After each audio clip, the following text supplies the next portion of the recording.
امیر ابو جعفر المنصور کے زمانے میں ہوئی۔ بغداد سائنس اور علوم و فنون کا بہت بڑا مرکز رہا ہے۔ مسجد الاعظم بغداد کی ایک اہم اور تاریخی مساجد میں سے ایک ہے اور اسے مسجد امام ابو حنیفہ بھی کہتے ہیں۔ آپ کی وفات 150 ہجری میں ہوئی۔ آپ کا مقبرہ بھی اسی مسجد میں موجود ہے۔ آپ امام جعفر صادق کے شاگرد تھے۔ الرصفہ کے مقام پر مسجد گیلانی ہے۔ یہ جگہ باب الشیخ کے نام سے مشہور ہے۔ یہاں الشیخ عبد القادر گیلانی کا مزار ہے۔ آپ 470 ہجری میں ایران میں کیسپین سی کے جنوب میں صوبہ گیلان میں پیدا ہوئے۔ آپ کا شجر نسب امام حسن سے ملتا ہے۔ شیخ معروف الکرخی کی مسجد بھی بغداد کی قدیمی مسجد ہے۔ معروف الکرخی کا مزار بھی یہیں ہے۔ آپ کی وفات 200 ہجری میں ہوئی۔ آپ امام رضا کے صحابی تھے۔ یہ مسجد براسا ہے جو بغداد کی ایک قدیم مسجد ہے، اور یہاں حضرت قمبر کا مقبرہ ہے جو حضرت علی کے وفادار صحابی تھے۔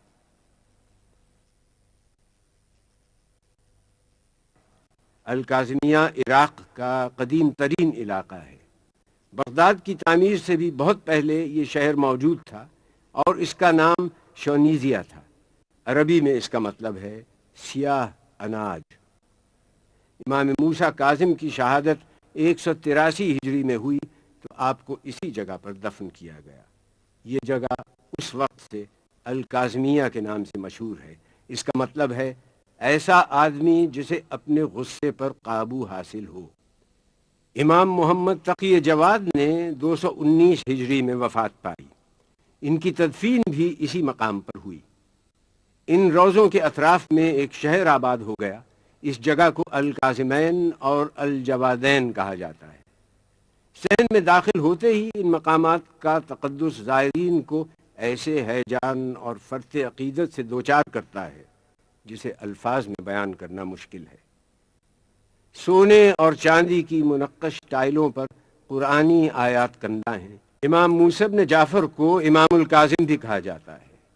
آپ کے جد رسول خدا تھے۔ امام موسیٰ کاظم امام جعفر صادق کے صاحبزادے ہیں اور امام زین العابدین کے پوتے ہیں۔ آج ہمارے سامنے اس حرم مطہر کی جو شکل ہے وہ شاہ اسماعیل صفوی نے تعمیر کی۔ دونوں گنبد سونے کے ہیں اور 4 مینار بڑے اور 4 چھوٹے ہیں۔ یہ اسلامی فن تعمیر کا حیرت انگیز شاہکار ہے۔ موجودہ دور میں روضے کی تزئین و آرائش کا کام جاری ہے۔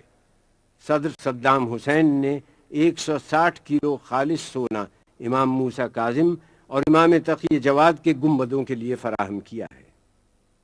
کربلا بغداد کے جنوب مغرب میں واقع ہے۔ اس کا فاصلہ بغداد سے 105 کلومیٹر ہے۔ کربلا ایک صوبہ ہے۔ اس کے نزدیک 4 صوبے اور ہیں: بغداد، بابل، نجف اور کوفہ۔ کربلا کے اطراف باغات ہیں اور ان باغات کو سیراب کرنے کے لیے ایک نہر موجود ہے جسے نہر الحسینیہ کہا جاتا ہے۔ کربلا دریائے فرات کے مغربی کنارے پر واقع ہے۔ یہ عراق کے قدیم شہروں میں سے ایک ہے۔ اس سرزمین کی تاریخ بابل کے زمانے سے موجود ہے۔ زمانہ قدیم میں اس کا نام قرب الایلیہ تھا۔ اس کو کور بابل کے نام سے بھی جانا جاتا تھا۔ اس آبادی کے چھوٹے چھوٹے دیہات تھے۔ اس مجموعی آبادی کا نام قر بابلیہ تھا۔ اس میں موجود قصبوں کے نام نینوا، الغازریہ، شط الفرات، امارہ اور ماریہ تھے، اور بعد میں اس کا نام کربلا ہوا اور اسے الکرب و بلا بھی کہا جاتا تھا۔ کربلا کا وجود قبل اسلام اور زمانہ قدیم سے موجود تھا۔ یہاں پر السامیون کی قوم آباد تھی۔ کربلا کو آج دنیا میں جو عزت و شرف حاصل ہے اس کی بنیادی وجہ جگر گوشہ بطول، نواسہ رسول اور ان کے اہل بیت اور اصحاب کی شہادت ہے جو 10 محرم 61 ہجری میں اس مقام پر واقع ہوئی۔ وہ کون سے عوامل تھے کہ امام حسین مدینے سے نکلنے پر مجبور ہوئے؟ امام حسین کا مدینے سے نکلنا نہ تو خود غرضی پر مبنی تھا اور نہ شر و فساد پر۔ وہ صرف اس لیے نکلے کہ امت رسول میں جو خرابیاں پیدا کی جا رہی تھیں ان کی اصلاح ہو اور سیرت رسول برحق کو زندہ کریں۔ مدینے سے مکے کا سفر 250 میل ہے۔ آپ نے 3 شعبان بروز جمعرات سفر کا آغاز کیا اور 5 دن میں یہ مسافت طے کی۔ مدینے سے روانگی کے وقت آپ اپنے نانا اور اپنی والدہ گرامی کے مزار سے رخصت ہوئے۔ آپ جانتے تھے کہ اب مدینہ واپس نہیں آئیں گے۔ آپ مدینے سے مکے تشریف لائے، حج کو عمرے میں تبدیل کیا۔ آپ نہیں چاہتے تھے کہ حرمت کعبہ مجروح ہو۔ 8 ذی الحج منگل کے دن آپ مکے سے روانہ ہوئے۔ راستے میں صفا، تغیم، ذات عراق، حاجر اور زرود کی منازل طے کرتے ہوئے جب مقام ثعلبیہ پہنچے تو آپ کو اپنے بھائی مسلم ابن عقیل اور ہانی ابن عروہ کی شہادت کی خبر ملی۔ یہ حسین کی پہلی قربانی تھی جو رائے خدا میں انہوں نے پیش کی۔ رستے میں سنی جب خبر مسلم و ہانی، منہ ڈھانپ کے رویا اسد اللہ کا جانی۔ صدمے سے مسافر کا لہو ہو گیا پانی، فرماتے تھے افسوس برادر کی جوانی، آج ان پہ جو گزری وہ ہمارے لیے کل ہے، مسلم کی شہادت ہمیں پیغام اجل ہے۔ اس کے بعد منزل زبالہ بطن عقیق سے ہوتے ہوئے جب سرات کی منزل پر پہنچے تو آپ نے محرم کا چاند دیکھا۔ ذو حسم کی منزل پر حر کا لشکر آپ کے راستے میں مزاحم ہوا۔ حر نے آپ کے قافلے کو آگے جانے سے روکا۔ آپ نے کہا ہم غازریہ یا شفیہ کی بستی میں اتر جاتے ہیں۔ حر نہ مانا۔ امام کچھ آگے بڑھے تو ایک سرزمین آئی۔ آپ نے وہاں کے لوگوں سے دریافت کیا کہ اس جگہ کا کیا نام ہے؟ لوگوں نے بتلایا کربلا۔ آپ گھوڑے سے اتر گئے، فرمایا یہی ہماری منزل ہے۔ خیمے نصب کر دیے گئے۔ ایک جانب اہل بیت کے خیمے تھے، جناب قاسم ابن حسن، جناب ابو الفضل عباس، جناب علی اکبر اور امام زین العابدین کے خیمے بھی یہیں نصب کیے گئے۔ یہیں ایک جگہ نماز کے لیے وقف تھی جسے محراب حسین کہا جاتا ہے۔ دریائے فرات رضوانیہ کے مقام سے نکلتا ہے۔ اس کی ایک نہر مسیب سے ہوتی ہندیہ کے مقام سے گزرتی ہلہ کے قریب سے ہوتی ہوئی القفل کے مقام تک چلی جاتی ہے۔ ماضی میں جس وقت واقعہ کربلا پیش آیا اس وقت رضوانیہ سے ایک نہر نکلتی تھی جو سد الہند تک دریا سے الگ بہتی تھی۔ یہی وہ نہر ہے جس کے قریب واقعہ کربلا پیش آیا۔ آج اس نہر کا وجود کربلا میں نہیں ہے، لیکن ایک نہر کا وجود ہے جو روضہ حسینی سے کافی فاصلے پر واقع ہے اور اسے نہر حسینی کہا جاتا ہے۔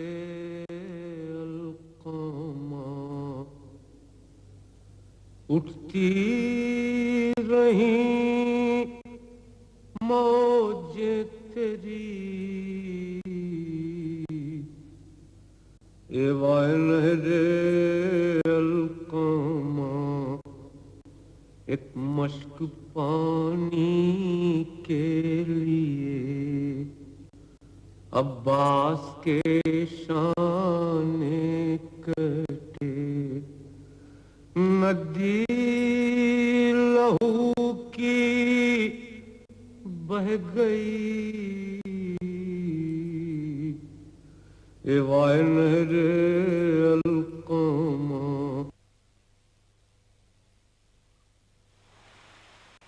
حر یزید کی فوج کا سپہ سالار تھا۔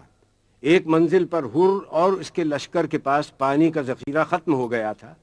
امام حسین کو خبر ہوئی تو آپ نے حکم دیا کہ حر اور اس کے لشکر کو پانی سے سیراب کیا جائے اور لشکر کے جانوروں کو بھی پانی پلایا جائے۔ تھی یہی فصل، یہی دھوپ، یہی گرم ہوا، ٹھنڈے پانی پہ گرے پڑتے تھے حر کے رفقا۔ تشنا کاموں کا یہ مجمع تھا کہ ملتی نہ تھی جا، سقے بھر بھر کے کٹوروں کو یہ دیتے تھے صدا، بھائیو آؤ، جو پانی کی طلبگاری ہے چشمہ فیض حسین ابن علی جاری ہے۔ یہ حسین کا وہ حسن سلوک اور اخلاق تھا جس نے حر کی زندگی کو منقلب کر دیا۔ حر نادم و شرمسار اپنی گردن جھکائے اور اپنے ہاتھ پشت سے باندھے ہوئے حسین کے خیمے کی طرف چلا۔ حسین کو خبر ہوئی۔ حر نے دیکھا کہ چلے آتے ہیں پیدل شبیر، دوڑ کر چوم لیے پائے شہ عرش سریر۔ شہ نے چھاتی سے لگا کر کہا اے با توقیر، میں نے بخشی، میرے اللہ نے بخشی تقصیر۔ میں رضامند ہوں، کس واسطے مضطر ہے تو، مجھ کو عباس دلاور کے برابر ہے تو۔ حر نے جناب حسین سے درخواست کی کہ وہ اپنی غلطی کے ازالے کے لیے آپ کی طرف سے جنگ کرنا چاہتا ہے۔ حر میدان جنگ میں گئے، زخمی ہو کر گھوڑے سے گرنے لگے تو امام حسین کو آواز دی۔ حر کی صدا سن کر آپ حر کی نصرت کے لیے قتل گاہ میں پہنچے۔ قبلہ رو کیجئے لاشا میرا اے قبلہ دین، پڑھیے یاسین کہ اب ہے یہ دم باز پسین۔ کوش نزدیک ہے اے بادشاہ عرش نشین، لیجئے تن سے نکلتی ہے میری جان حزین، بات بھی اب تو زباں سے نہیں کی جاتی ہے، کچھ اڑا دیجئے مولا، مجھے نیند آتی ہے۔ مسیب ایک چھوٹا سا قصبہ ہے، کربلا سے تقریباً 40 کلومیٹر کے فاصلے پر ہے۔ حضرت مسلم ابن عقیل کے صاحبزادوں سید محمد اور سید ابراہیم کے مزارات ہیں۔ حضرت مسلم بن عقیل سفیر امام حسین تھے۔ آپ امام حسین کا خط کوفیوں کے نام لائے تھے۔ یہ صاحبزادے اس سفر میں آپ کے ساتھ تھے۔ مسلم کی شہادت کے بعد یہ بچے قید کر دیے گئے اور بعد میں انہیں شہید کر دیا گیا۔ حضرت اون کی مرقد کربلا سے 10 کلومیٹر کے فاصلے پر ہے۔ جناب زینب کے صاحبزادے اور جعفر طیار کے پوتے ہیں۔ آپ کا سن اس وقت 9-10 برس کا تھا۔ جناب زینب نے ان کو اپنے بھائی پر قربان کر دیا۔ ان بچوں کی بڑی خواہش تھی کہ فوج کا علم ہمیں نصیب ہو۔ زینب نے تب کہا کہ تمہیں اس سے کیا ہے کام، کیا دخل مجھ کو، مالک و مختار ہیں امام۔ دیکھو نہ کی جو بے ادبانہ کوئی کلام، بگڑوں گی میں جو لوگے زباں سے علم کا نام۔ لو جاؤ بس کھڑے ہو الگ ہاتھ جوڑ کے، کیوں آئے ہو یہاں علی اکبر کو چھوڑ کے۔ حضرت عباس کا حرم مطہر امام حسین کے روضے سے 350 میٹر کے فاصلے پر ہے۔ امام حسین اور حضرت عباس دونوں روضوں کے درمیان ایک کشادہ صحن ہے جس میں 2 رویا کھجور کے درخت ہیں۔ حضرت عباس امام حسین کے چھوٹے بھائی اور علی مرتضیٰ کے فرزند ہیں۔ آپ کی والدہ گرامی کا نام ام البنین ہے۔ آپ کا تعلق قبیلہ بنی کلاب سے تھا۔ آپ کے 4 فرزند تھے، یہ سب کربلا میں شہید ہوئے۔ ابو الفضل عباس کے روضے کا صحن بہت وسیع ہے۔ صحن کے 8 دروازے ہیں: باب امام حسن، باب امام حسین، باب صاحب الزمان، باب امام موسیٰ ابن جعفر۔ ان کا رخ مغرب کی طرف ہے۔ باب امیر المومنین اور باب امام رضا، ان کا رخ مشرق کی طرف ہے۔ باب الرسول جس کو باب قبلہ کہا جاتا ہے، اس کا رخ جنوب میں ہے۔ شمال میں ایک دروازہ ہے جسے باب امام جواد کہا جاتا ہے۔ گنبد کی لمبائی 39 میٹر ہے، میناروں کی لمبائی 44 میٹر۔ رواق کی پیمائش 320 میٹر مربع، صحن کی پیمائش 9300 میٹر مربع اور حرم کی پیمائش 1836 میٹر مربع ہے۔ قبر مطہر کے اوپر گنبد ہے اور اس کو بھی خالص سونے سے بنایا گیا ہے۔ گنبد کے اندر میناکاری کی گئی ہے، سونے سے آیات قرآن کندہ کی گئی ہیں۔ یہ گنبد بھی اسلامی فن تعمیر کا شاہکار ہے۔ صحن کے چاروں طرف کی دیواروں پر کاشی کاری اور نقش کاری کی گئی ہے جو اس فن کا ایک نادر نمونہ ہے۔ حضرت عباس کی ولادت 4 شعبان کو ہوئی۔ آپ دنیا میں تشریف لائے۔ آپ نے آنکھیں نہیں کھولی تھیں کہ علی نے کہا حسین کو بلاؤ۔ حسین کے ہاتھوں میں عباس کو دیا اور آنکھیں کھولیں۔ حسین نے اپنے بابا سے سوال کیا کہ آپ نے میرے بھائی کا کیا نام رکھا؟ کہا عباس۔ عباس کے معنی ہیں بفرا ہوا شیر۔ آپ کو قمر بنی ہاشم اور باب الحوائج بھی کہا جاتا ہے۔ آپ کی تربیت دامان علی اور دامان حسن و حسین میں ہوئی۔ آپ کا اخلاق، فضل، ادب، علم، شجاعت بے مثال تھا۔ آپ نے امام حسین کو بڑا بھائی نہیں، آقا سمجھا۔ امام حسین نے بھی آپ سے ہر مرحلے پر صلاح و مشورہ کیا۔ امام حسین کو جب بھی کوئی مشکل ہوتی، حضرت عباس بڑھ کر بھائی کا ساتھ دیتے۔ 60 ہجری میں امام حسین نے مدینے سے سفر کا آغاز کیا۔ حضرت عباس کو سامان سفر تیار کرنے کا حکم دیا۔ آپ نے حکم کی تعمیل کی۔ والدہ گرامی ام البنین نے آپ کو ہدایت کی کہ میرے 3 بیٹے بھی تمہارے ہمراہ جا رہے ہیں۔ میں نے زندگی بھر فاطمہ زہرا کے گھر کی کنیزی کی ہے۔ حسین پر اگر کوئی وقت آئے، اپنی جان کو حسین کی جان سے عزیز نہ رکھنا۔ کی عرض میرے جسم پہ جس وقت تک ہے سر، ممکن نہیں ہے یہ کہ بڑھے فوج بد گوہر۔ تیغیں کھینچیں جو لاکھ تو سینہ کروں سپر، دیکھیں اٹھا کے آنکھ یہ کیا تاب کیا جگر۔ ساونت ہیں پسر اسد ذوالجلال کے، گر شیر ہو تو پھینکتے آنکھیں نکال کے۔ عاشق، غلام، خادم دیرینہ، جانثار، فرزند، بھائی، زینت پہلو، وفا شعار، راحت رساں، مطیع، نمودار، نامدار، جرار، یادگار پدر، فخر روزگار، یہ تمام صفات آپ میں وقت واحد میں موجود تھیں۔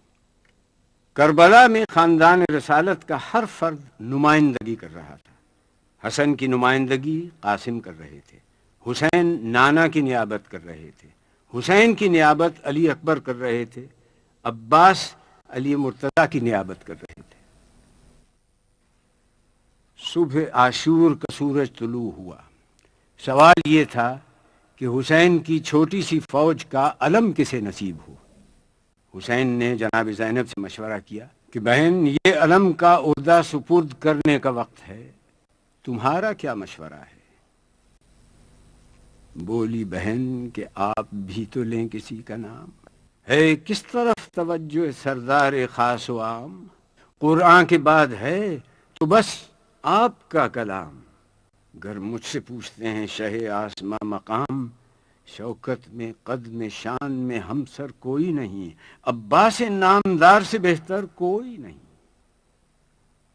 حسین نے علی اکبر سے کہا کہ چچا کو بلاؤ اور کہو کہ پھپھی نے یاد کیا ہے۔ عباس آئے، ہاتھوں کو جوڑے، حضور شاہ جاؤ بہن کے پاس، یہ بولا وہ دیں پناہ۔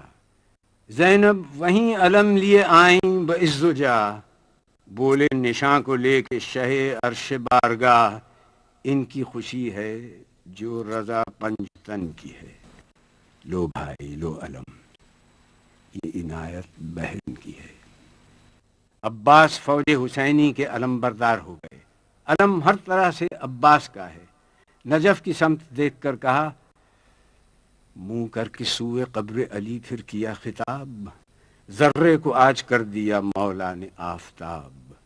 یہ عرض خاکسار کی ہے یا ابو تراب، آقا کے آگے ہوں میں شہادت سے کامیاب۔ سر تن سے ابن فاطمہ کے روبرو گرے، شبیر کے پسینے میں میرا لہو گرے۔ حسین کی لاڈلی اور چہیتی بیٹی سکینہ نے اپنے امو جان جناب عباس سے پانی کی خواہش کی۔ یہ وہ پانی ہے کہ جس کا ذکر قرآن میں ہے کہ ہم نے ہر چیز کو پانی سے خلق کیا ہے، اور آج آل رسول پر فوج یزید نے پانی بند کر دیا۔ عباس مسکرا کے پکارے کہ آؤ آؤ امو نثار، پیاس سے کیا حال ہے بتاؤ۔ بولی لپٹ کے وہ کہ میری مشق لیتے جاؤ، اب تو علم ملا تمہیں پانی مجھے پلاؤ۔ تحفہ نہ کوئی دیجیے نہ انعام دیجیے، قربان جاؤں پانی کا ایک جام دیجیے۔ حضرت عباس میدان میں گئے، جنگ کی ترائی تک گئے، مشق سکینہ کو بھرا، خیمہ گاہ حسینی کی طرف پلٹ رہے تھے کہ دشمنوں نے آپ کا ایک شانہ جدا کیا، مشق کو دوسرے ہاتھ سے تھاما، آپ کا دوسرا بازو بھی جدا ہوا، مشق سکینہ بہہ گئی، چہرے تمام گرد غریبی سے اٹ گئے، دو ہاتھ کیا کٹے کہ سبھی ہاتھ کٹ گئے۔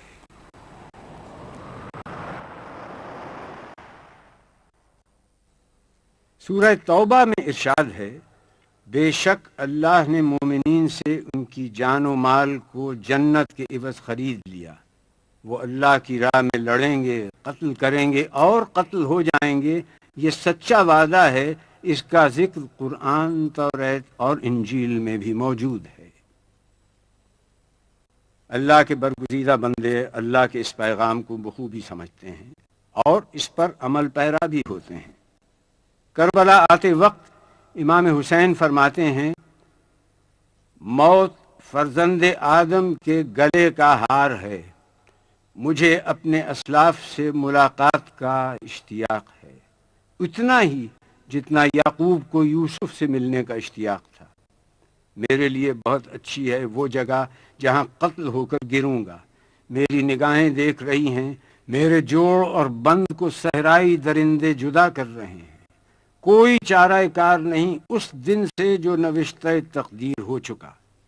خدا کی مرضی میں ہم اہل بیت کی مرضی ہے، ہم اللہ کے امتحان پر صبر کرتے ہیں اور صابروں کا اجر پاتے ہیں۔ یہی وہ جگہ ہے جہاں امام عالی مقام نے طفلی میں اپنے نانا سے کیے ہوئے وعدے کو پورا کر دکھایا، اپنے اہل بیت کے ہمراہ قربانی پیش کر دی، جہاں سن و سال کی کوئی پابندی نہ تھی۔ 6 ماہ کے علی اصغر سے لے کر 80 سال کا بوڑھا حبیب ابن مظاہر بھی کربلا کے معرکے میں موجود ہے۔ روضے کی عمارت کئی تاریخی ادوار سے گزری ہے، زمانے کے ساتھ اس میں کئی تبدیلیاں آتی رہیں، افتاد زمانہ کے سبب عمارت کو نقصان بھی پہنچا اور اس کی تزئین اور آرائش وقت کے مطابق بھی ہوتی رہی۔ آج موجودہ صورت میں یہ روضہ بے مثال ہے اور اس مقدس سرزمین پر دنیا جہاں سے ہر سال لاکھوں کی تعداد میں لوگ یہاں آتے ہیں اور نواسہ رسول جگر گوشہ بطول کی زیارت سے فیض یاب ہوتے ہیں۔ تل زینبیہ یہ وہ مقام بلند ہے جہاں جناب زینب نے اپنے بھائی کو جنگ کرتے دیکھا تھا۔ جناب زینب جب اسیر ہو کر کربلا سے کوفے کی طرف روانہ ہونے لگیں تو آپ نے خاندان رسالت کے صبر و استقامت کی تاریخ کو آگے بڑھانے کا عزم کیا۔ ایک موقع پر آپ نے اپنے بھتیجے حسین ابن علی کے فرزند سید سجاد کو مخاطب کر کے کہا، اے فرزند، کیوں دل گرفتہ ہوتے ہو؟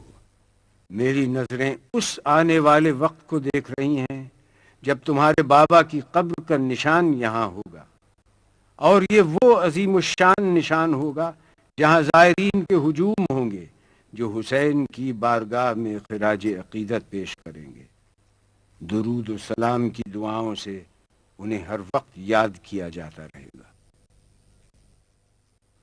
پہلا گنبد 65 ہجری میں مختار ابن ابو عبیدہ ثقفی نے تعمیر کیا اور اطراف میں احاطہ تعمیر کروایا۔ 757 ہجری میں سلطان اویس حسن جلیری نے پرانے گنبد کا ڈیزائن تبدیل کیا۔ 780 ہجری میں احمد بن اویس نے 2 میناروں کی تزئین کی اور دونوں پر سونا چڑھایا۔ 1032 ہجری میں شاہ عباس صفوی نے تانبے اور کانسی کی زرعی تعمیر کروائی اور گنبدوں کو کاشی ٹائل سے مزین کیا۔ 1155 ہجری میں نادر شاہ زیارت کے لیے آیا تو اس نے روضے کی آرائش میں اضافہ کیا اور قیمتی تحائف نظر کیے۔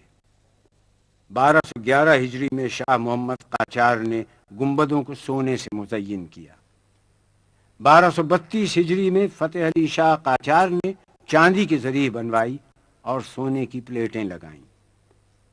1367 ہجری میں سید عبد الرسول خالصی نے، جو کربلا کے منتظم تھے، احاطے کے اطراف کے گھر حاصل کر کے مزید توسیع کی اور اطراف میں سڑکیں تعمیر کی۔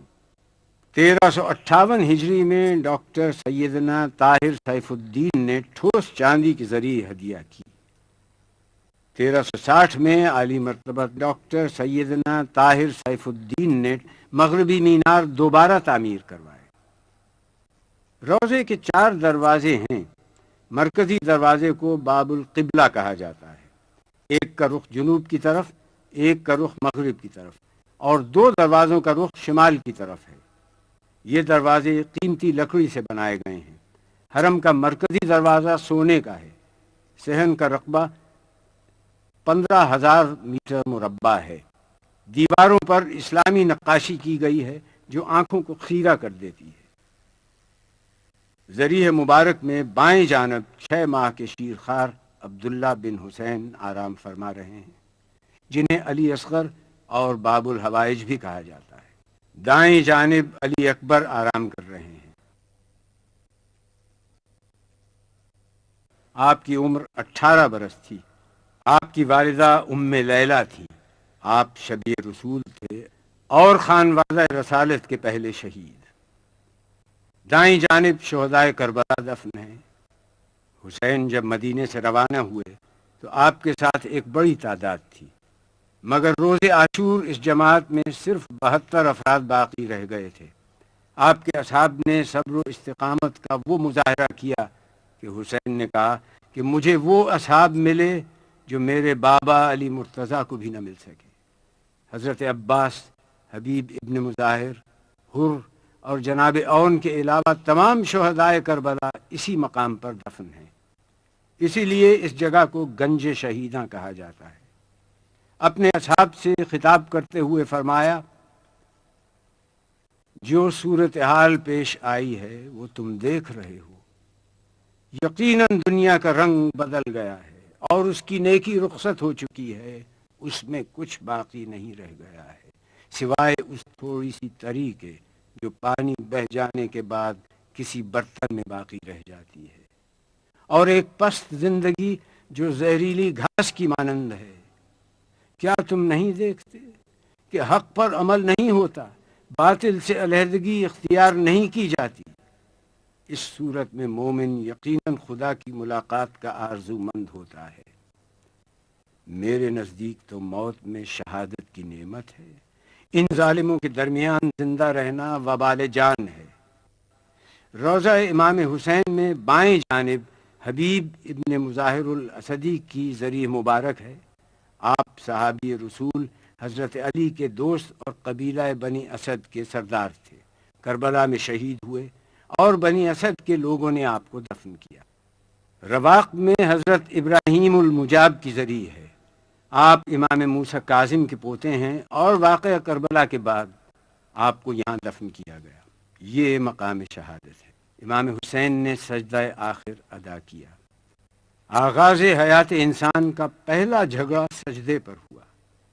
سن 61 ہجری 10 محرم عصر عاشور امام حسین نے وہ سجدہ کیا کہ رہتی دنیا تک باطل کا سر جھکا دیا اور حق کو سر بلند کر دیا۔ اقبال نے کہا، ان کی زیری تھی گوید لا الہ، ان کی از خونش بیروید لا الہ، ان کی بخشد بی یقینان را یقین، ان کی لرزد از سجود او زمین۔ وہ جو تیغ کے نیچے لا الہ کہے، جس کے خون سے لا الہ نمو پائے، وہ بے یقینوں کو یقین دینے والا ہے، جس کے سجدے سے زمین کانپ گئی۔ حسین وارث آدم تھے، وارث نوح تھے، وارث موسیٰ تھے، وارث عیسیٰ تھے، وارث ابراہیم، وارث محمد تھے۔ گرتے ہی سجدہ کیا، جلتی زمین پر پیشانی کو رکھ کر آواز دی، خداوندا تو میرا سہارا ہے، ہر تکلیف میں اور ہر امید کا مرکز ہے۔ جو کچھ کہنا ہے تجھی سے عرض کرتا ہوں، اس لیے کہ میں کسی اور کو جانتا ہی نہیں کہ جس سے تجھے چھوڑ کر لو لگائی جائے۔ یقیناً ساری نعمتیں تیری ملکیت ہیں، ساری بھلائیوں کا مرکز تو ہی ہے، ہر حال میں تو ہی آخری جائے پناہ ہے۔ میں تیری قضا پر راضی ہوں، تیرے امر کو تسلیم کرتا ہوں۔ تیرے امتحان میں صابر ہوں، تیرے سوا کوئی معبود نہیں۔ اے بے پناہوں کو پناہ دینے والے، میری مدد کر۔ پروردگار، میں نے اپنے وعدے کو پورا کیا، تو اپنے وعدے کو پورا کر۔ سجدہ ختم ہوا، سر نہیں اٹھا، سر اٹھایا گیا۔ ہاں اے حسین مصلح افکار مرحبا، اے بے نیاز رزق و بسیار مرحبا، اے تیغ انقلاب کی جھنکار مرحبا، اے دست کردگار کی تلوار مرحبا، تو نے لہو سے شمع جلا دی عقول کی، ہوتا نہ تو نبض نہ چلتی اصول کی۔ پانی سے 3 روز ہوئے جس کے لب نہ تر، تیغ و تبر کو سونپ دیا جس نے گھر کا گھر، جو مر گیا ضمیر کی عزت کے نام پر، ذلت کے آستاں پہ جھکایا مگر نے سر، لی جس نے ساس رشتہ شاہی کو توڑ کر، جس نے کلائی موت کی رکھ دی مروڑ کر۔